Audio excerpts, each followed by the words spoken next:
Okay, and I hope I'm back in. Yes, I think I am, but I don't see anyone. So I will leave a few moments for people to figure out how to go from one link to the next.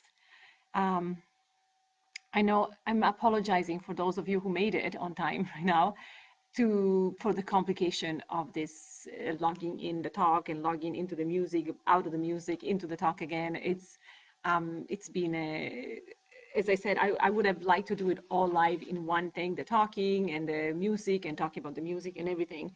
But it's with my personal skills, technical skills, this was really just not doable. I think this is part of the time we're right now with the virus, and we are forced to learn a lot of things. So I'm okay. So I think someone is watching. There was one person. Okay, I'm trying to learn myself how this works. So I see that Lukasz made it, which is great since we are in this together. I'm gonna just say a few more words before until someone else joins in.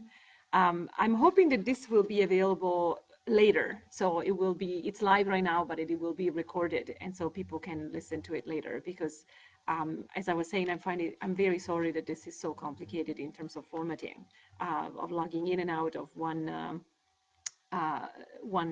window and then the other window, and I wasn't sure whether people without Facebook could access or not, and I still don't know. It's not clear to me, but so as I said, I'm hoping that this will be eventually recorded and we will be able to watch it again calmly. So one thing that got cut out at the end of the previous talk before the music was two things. One is a very technical thing. As I was saying before, I recorded this on my phone with a friend holding it, and then I cut it on the phone with my fingers. So I apologize for even the ending of the Chopin scherzo, which I think I cut in a very abrupt way. So I'm learning, and so next time will be absolutely perfect. And so that was just a technical thing, but we're all in a new learning mode. The other thing I wanted to say, I didn't say much about the Schubert. The Schubert piece, the Klavierstück, is it was a brand new piece for me, and I wanted to thank a dear friend of mine, John, a dear friend of mine, who are John and Sue, with whom I often went for walks in the morning before going to teach in the university, and with whom we share a big love for Schubert. So when we got all locked in, 2 months now ago, I was lucky enough that I had access to a piano, and so I decided to do, all my concerts got canceled, the classes got canceled, so I decided to actually record all the things that I always wanted to learn, and hence a lot of Schubert. I absolutely love Schubert, and I was able to take the time for me to just enjoy it. So I started almost as I called it my Schubert, the daily bread. So I used to take even chunks only of Schubert, not the whole piece, and record it every night and send it to this friend of mine and some other friend's family. So that became then a thing that I did every day for a few weeks. To the point that when I couldn't one day, people were asking me, what's wrong with you? So anyways, that's how the Schubert Klavierstück started. So this was, at the beginning of the quarantine. And then when this project came through and I thought, okay, let's do it online, then that's when I decided to actually work on it differently. And it was excellent because I was also working on the Scruton book with my friend, with Kasia. And so we were discussing a lot of issues. And so I was actually able to learn a new piece and in real time apply some of the concepts and the questions that Scruton's was raising. So it was very interesting to see from the inside what this was about. So back to Scruton book. I will just briefly, for those who are able to join only now, explain that this project was born out of my friend Kasia, who was asked to translate into Polish parts of this book, the Music as an Art, and parts of some of the chapters that they are written in other parts. So they made it into a book, and so she was translated into a Polish.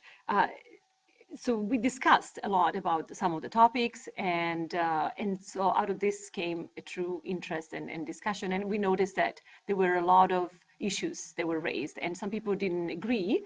A lot of the topics are very debatable, but people are very opinionated in this. So whatever these discussions are about, they're always raising a lot of issues. And so this is a great point for conversation. So as I was saying before, this is really a conversation, and I'm hoping that people will continue the conversation. You can ask questions or comments here. I'm not an expert in neither in scrutiny nor in aesthetics, but I'm just a pianist and a teacher, so that's the quality that I can offer. And so I decided to offer this because, as you well know, whenever you have a project, there is never enough money. So if you would be interested, I wrote it. I showed it before. It's very rudimental, but again, you can go onto the foundation, yeah, my Polish is very bad, Incanto, online. This you can pay online, or if you want to donate in Canada, you can get tax receipts. So Les Amis, I think very much Les Amis, that came on board and said that they could offer tax receipts for this. So more information, detailed information on this at the end again, and then at the bottom of the page, so you can find or you can always contact me or Incanto or Kasia or myself, anyone. So here is the discussion is about music, obviously, and so one of the questions that a student raises in the preface of the book actually is, should we actually talk about music? And I think what I liked about his point is I don't think I want to put words. I'm sort of paraphrasing. I don't want to put words where music should be. And so we don't want to just talk about it, but we want to actually raise ideas for discussions and about music. So that is for the music, not instead of the music. So I hope all of this will lead to more music making, appreciating, and listening, and thinking, and living. So we should talk about music. The main question that he is raising is the situation of music today. And by music, he means classical music in particular. He feels it's a critical moment for classical music because it has, in a way, lost its place. Meaning, in the past, it was in a church, it was in a palace, it was part of a festival or something, and now we don't really know. Yes, there are the concert halls, but a lot of the live music is experienced, a lot of it, for young people especially, on their phones. And even now, today, we are on our laptops, iPads, phones, we're listening online. So where is the place? We lost the one place where the music had its role. Now we are on the computer, and also because of that, in a way, we are in isolation because a lot of the kids listen to it with the iPods and things like that. So that is an isolated form of enjoyment. And I think one of the points that he makes is that what the beauty of music is, one of the parts of the beauty of music is that it brings people together, not only in a very obvious way of chamber music or a choir, and he's British, so choirs or orchestras physically together, but also I think he means also music morally, meaning you don't feel alone when you are listening. You feel whatever you're feeling, you can see that. You see it in the music, you feel in the music, there must be someone else that feels the same. Now, whether this is just for music, I don't think so. I think poems are the same, and books are the same, and movies are the same as well. But definitely it's an element of feeling part of something bigger than yourself when you are listening to music. So that's definitely something that you're losing a little bit of that sense of community, I think, when you are by yourself in a room with the iPhone. Also, so we lost the place, or we don't really know where the new place is going to be for classical music. And we lost the role of education. And that's something, obviously, that is very dear to me, to Kasia as well, to most of us. Education, meaning he's quoting the whole history from Plato and Aristotle and how it was important in really substantial part of the society, and how music then ended up in colleges and conservatories, And now we kind of forgot about it here in Canada, but because of the virus. But even a few months ago, in January, February, there was enormous teacher strikes. So the kids haven't gone to school forever. So education, now music, I'm not even talking about music, but education in general is endangered. But music education in particular is almost not happening in school anymore. It's really up to, especially of a certain quality on the individual, but that's probably true for always or for everything. But it's leaving our public system. I know definitely in Italy did. So that is something to worry about. Now, who is listening? So one of the, he makes a big dichotomy in terms of there are people who listen to classical music, and that's a good thing, and then I will talk about this. And then there are people who listen to pop, what he calls pop music, and he includes a lot of things into this field, pop music and easy, where he's constantly complaining about 4/4 bars, easy rhythms, easy patterns. I'm sorry to say I have to agree, in the sense that I see a lot of young students that bring me music, say, I really like this music, and there's like one chord or two chords, 1/5/1, and the rhythm is the same from beginning to end. And sometimes there are not even, it's a song and there's not even words. And I ask them what is that appeals to them, what is that calls them, and they just cannot even say it. They haven't questioned that. Or on the other hand, it's music that people can listen to while doing homework. That I was never able. So you see people that are doing homework and they have their headphones on and they're listening to music. It's beyond me. I don't know how to do it. Not only I cannot do something and listen to music, but I cannot listen to music and do something else. So if I'm listening to something and I'm doing something else, I will drop it for sure. So that's not possible for me. So that's this easy background kind of music. On the other hand, he has a whole chapter on the music of the future, where he's very much against atonality, contemporary, very complicated music that doesn't use tonality, doesn't use sounds even. So, and that has alienated the audience. This is something that definitely is an issue. I think things have reverted to a need for audience, but not necessarily for a commercial point of view, but just from aesthetic point of view. I think musicians need the audience. So I think that's not necessarily where we are at right now. I discussed this with Professor Norbert Paley a couple of days ago, and the link is also here on this page. He's a professor of composition, so he was discussing this, and I think he made a very strong point that that's no longer the case, that and you need to do music that is true to your nature and humanity and take risks. But I think things have changed from what Scruton discusses, but that's something that we discussed in the other video, and I'm very interested in what you're thinking, so let me know. The other topic that he touches about music today is irrelevance. So there's a whole chapter called The Virtue of Irrelevance. So music has become, in a way, music education, irrelevant.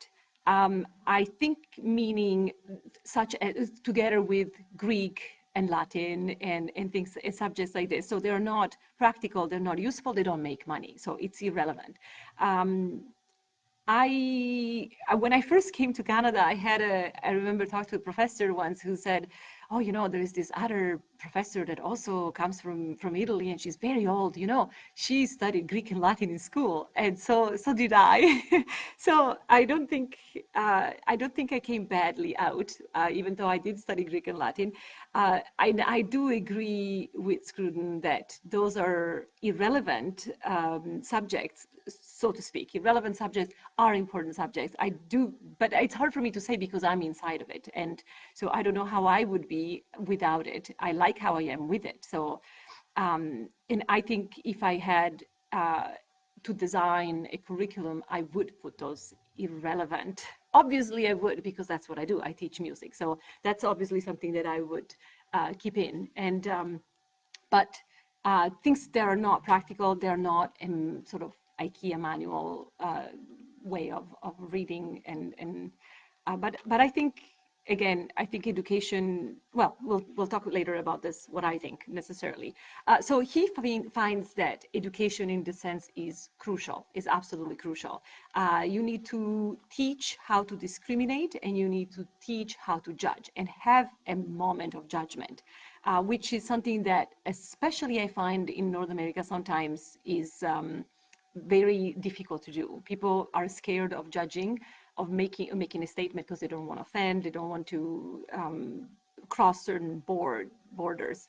But I think we all do it. So it's just a question whether you're actually saying it or not. He also says that music should be taught and should be guided. So guided and taught. And this is something that we'll discuss later. So I'm a teacher, so obviously I agree with this. but there has been a discussion about it too, which I liked. So then Scruton proceeds with an interesting point, which is music teaches for him about emotions. So coming from Greek tragedies, cathartic experience and things like that, you go through emotions. And so somehow he feels that music actually will teach you, will make you, he makes a big jump into the moral world, and he feels that it will have moral implications. By seeing, for instance, a piece that is noble, he talks about noble music. As an example, just as an example, noble music, then he talks about sympathy. You will have a sympathetic reaction inside of you.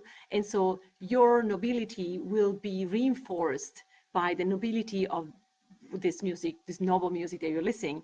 And so you will educate your life. So he has a very strong connection between the moral life and the music you're listening. I'll just leave it like this. We'll talk afterwards about this. Also, he obviously is a big promoter of classical music because he's a big fan of the saying, no gain, no pain, no pain, no gain, meaning classical music requires more attention. And therefore, it is more constructive, more educational. Now, I was looking at this week where I tried to put all the music together, the talking, the reading, the discussion, the technical things, and it was a lot of pain. But I do feel I gained a lot. So in this, I don't think, again, it's hard because I mean, inside, it's hard to say, but I think the satisfaction that you get from something that is harder, it's bigger than just staring at a wall. But so that, I don't think we want to debate on this. I think it's pretty clear. And another big topic that he touches is melody. So he has a whole discussion about tonality, that it's important to have tonality, and he connects it to the melody, the idea of a melody. I think those two are connected in a way. He goes in great detail, but what I like about it is that he makes a parallel to the arguments. So music is like an argument, meaning you have a premise, you set up some expectations, you have predictions of what's going to happen, and then you are frustrating these predictions or you are surprised. And this is for sure how we teach, because when we're teaching, that's what we are doing. We are showing those rules. What's a cadence is just an expectation. You expect it, and what's a deceptive cadence? Oh, you're expecting a 5-1, it's a 5-6, and really, this is how we teach. So for sure, in this, he's 100% correct. I could say also that there is expectations that not necessarily have to be just in tonal senses, but it could be the music can have a shape. So that doesn't really have the characteristics of the argument, but that's another discussion. But he makes it the point of connecting this with an argument. So he actually sees questions, answers, very much connected to language. And in this, let me finish this topic, so he says you need to make an argument for your interpretation. And this argument has to have 3 points. One is that it will instruct a performance or a listening. So I will tell you a story, this piece is about this, and then you hear this and you feel this, and you are instructed by this, something that you didn't have before. It has this story that you're telling is anchored on the music. So note by note, you should be able to follow this story and the music, and it has to change your experience.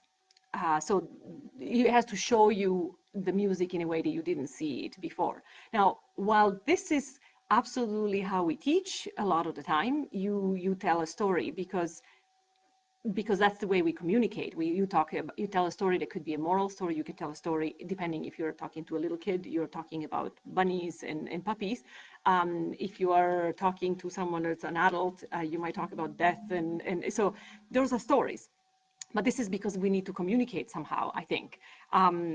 So I have a little bit of an argument in terms of making music really a language in terms of one-to-one ratio, as well as in grammar. So that there is a grammar, definitely. There's arguments, there's question answers, there's all of this, but I don't think it's the only thing. And I'm saying this because when I was working on the Schubert for tonight, I was trying to analyze what was going on in my head, and I was noticing that certain patterns were returning, and then I was like, oh no, the second time instead it doesn't go here, but it goes there, and it changed my experience, knowing that there was an expectation that was frustrated or was not fulfilled. But I didn't tell myself a story. I would have to tell a story if I was talking about it. But to myself, I did not. I noticed that when I'm playing, I'm thinking, oh, this is resolving, and this time is not resolving, and this time is going this way, and this time this is a surprise. So I don't think there is necessarily a story that goes also a story one way. It's an interesting comment. But there is something to it that I wanted to mention about the telling of a story. So once I did a weird thing. I had to, without going into detail, I had to learn a piece that I didn't know what it was. So I promised I was going to learn a piece. So I learned it, and so I accepted to do this before even hearing it. So I picked it without knowing what it sounded like, what it looked like, and I performed it. And then I wrote a paper. This was like when I was doing my doctorate in Vancouver. And then I did a paper on it when I analyzed it. And it was a theory paper. So I analyzed how beautiful the structure, how clever the relations, and then tonic and dominant and subdominant, all these things. And I went on and on and on. I think I paid, well, I don't know, maybe it was 3 pages long paper. And then at the end, the last paragraph, I think I remember writing, but I will never play this again. And I remember my professor who actually wrote, said, I'm surprised because you spent the whole paper saying how elegantly this was written, how coherent the language was, how beautifully was written for the piano, how beautiful logic this had, and yet you don't want to play it. And I remember he said, it's probably because, after all, it is unmemorable. So I think yes, there are arguments, and you can, but at the end, it's not just a good argument. It's what we were discussing with Norbert Paley the other day. It's the soul of it. It's not just the argument. I had found, if I can find it again, I can't find it again. I had found a quote from St. Paul's letter to the Corinthians, where he says, I'm paraphrasing because I can't find it right now, but if I speak the word of, I think Joanna's here, maybe she could help me. If I speak the word of men or of angels, but I have no love, I sound like broken cymbals or something like that. So I think you could, that's the main idea at the end. We all agree, but we don't know what, you cannot really quite teach this love. And we're gonna go back to this afterwards. So he makes these comments with this moral life, and which I think it's a little bit debatable. Now, here it is the question, can we actually teach? And I talked to someone recently who believed that you cannot teach, that really believed in the etymological word of education. So educare, you take things out of a person, of a student, a pupil. So you cannot put things in, but you just need to nourish this person. Give a possibility of things that this person already has inside to come out. So you might not believe in education in terms of being in a set classroom where you sit there and you deliver the same to everyone. So I think we could all agree that ideally you would have one mentor for one pupil. So this one mentor is extremely knowledgeable, and as Crinò was saying, knows more obviously than the student, and knows what is good for the student, so that can offer things, offer readings, offer things to listen, offer things to smell. And on this, well, of course, I'm a piano teacher, and that's what I do. So one-to-one. So I hope I can be one of those people. But that's not obviously practically feasible. But education, I think, in this sense, there's get out of the students things. I think we can agree on that one.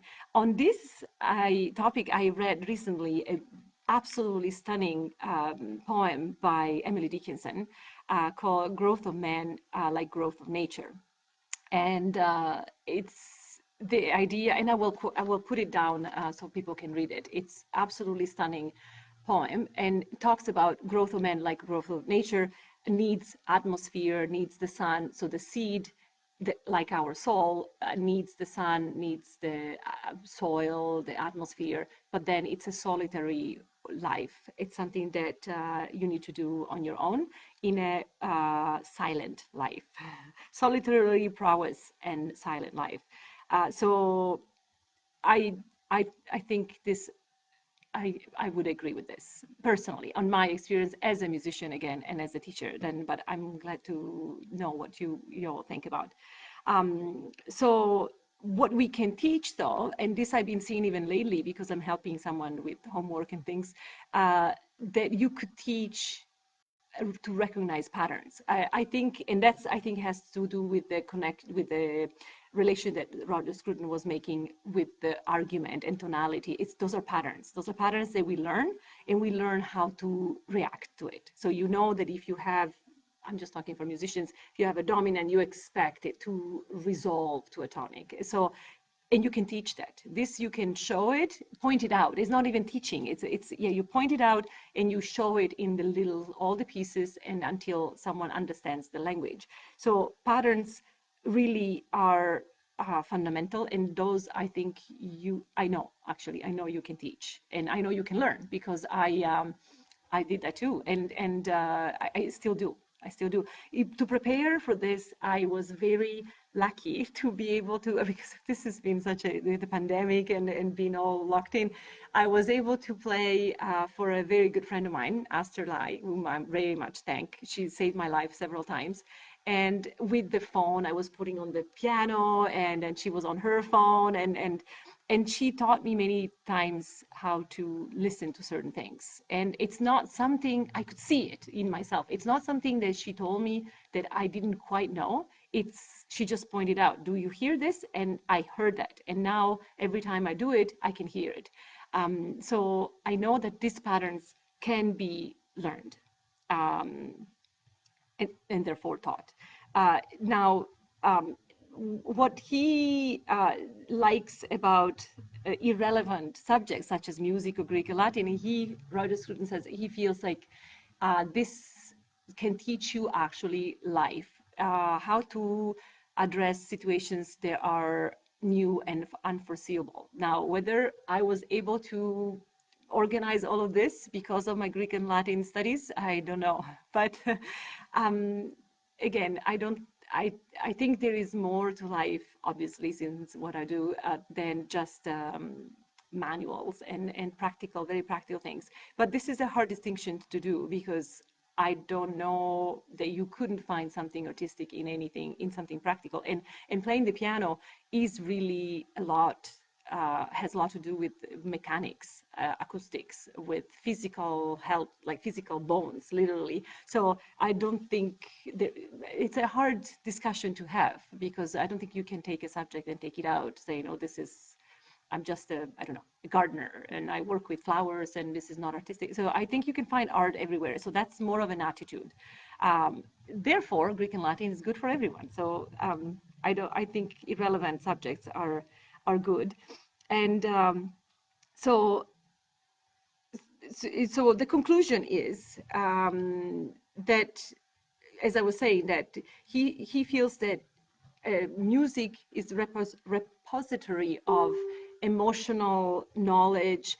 I don't think, first of all, it's only emotional knowledge. I think there's, as I was saying, there is also technical. There is you can work out all aspects of you in this field playing.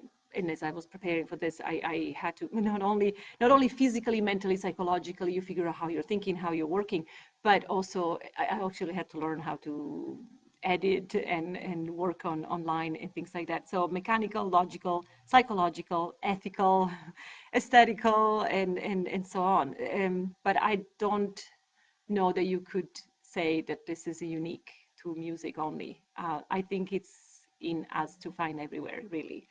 And now, in terms of morality, the connection he does with morality, that's also a hard thing to discuss. I don't think, though, that spending so many hours thinking about shaping one bar, one note, one left hand, this and that, if you spend so many hours doing one thing, I think this will definitely influence the way you are. Because those are patterns again. So patterns that you learn of how to confront a problem. And this is one of the things that I see often in my students as well, that I very much like, is you learn how to break it down while you learn music, but you could do this in other fields for sure. But while learning an instrument, you break it down and you learn how to deconstruct a thing and reconstruct it again. So structural mechanics, like it's a never-ending formula. So I don't know that this is unique of music, but it definitely doesn't hurt you. I think this is all I wanted to say. I realized that, I didn't solve any problems, and I hope you didn't expect, any real relevance in my talk. So, because apparently I'm very relevant. So I hope, but we can open a conversation. So once again, please donate for this project, because I think it's a beautiful idea. And if you are an English speaker, please buy the book or discuss with us. We're going to do more videos and more discussions, and I will put the poems online, read those poems, and let me know what you're thinking, any comments, any ideas. I don't know if there are any here. Let me see, because this is all, nope, no questions that I see. So I would like to just close, thank a lot of people, but to make it simple, I would like to obviously thank Kasia, who has started, continued, and finished this project with me, and she went through a lot of frustration with me because I'm me, but as she said, I think yesterday, she said, well, you are like this, so that's okay. So we learned how to deal with this. So thank you so much. And I hope this was fun and useful. And Lukasz Savinsky, who's the president of the Incanto Foundation. So he also, I never met him in person, but I'm sure he was stressed out too about this. And he was extremely, from my side, extremely calm, extremely helpful, extremely practical. So thank you so much, and hopefully we can do this again. I would like to thank Michael Pepa, who actually offered, he's the director of Les Amis concerts, who is willing to offer tax receipts for donations in Canada. So I will write more on how to do that. So thank you very much, Michael, and all his team, who in Coburg were preparing MailChimps and pictures and blurbs and newspaper clips and everything. So thank you so much again. And thank you for all my friends who saw me going completely crazy this last week with this, microphones and recording, and everybody around me kind of heard about this. So I hope to continue to do this again. This was fun, and let me know how you're feeling. Have a beautiful evening.